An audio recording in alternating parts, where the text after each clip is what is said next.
السلام عليكم. النهاردة الخميس وده يوم تحضيرات الأسبوع كله. جيل التمانينات والتسعينات يحضروا معايا في الفيديو ده، هيحبوه جدا. عارف انت لما تعمل وصفة بالصدفة جدا تطلع أحلى وألذ وصفة ممكن تكون عملتها؟ الوصفة دي بصراحة عملتها بالصدفة جدا. بنتي كان عندها حفلة وطلبت مني أحضر لها حاجة تاخدها معاها في المدرسة، وقررت ان انا احضر لها كيك صحي وفي نفس الوقت مختلف. عشان كده بصراحة ما صورتش كل تفاصيل التحضير، بس هكتب لكم تحت في الكابشن كل التفاصيل. الوصفة دي طلعت بالظبط شبه الكب كيك اللي طول عمرنا كنا متعودين عليه واحنا صغيرين.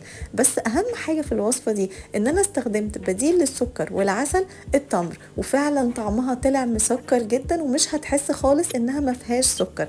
واهم حاجة هتديها القوام الهش ده ان انا حطيت على اللبن معلقة من الخل، وكمان ضفت للدقيق بيكنج صودا مع بيكنج باودر، وكده طلعت احلى طريقة كب كيكس ممكن تعملوها ولذيذة جدا.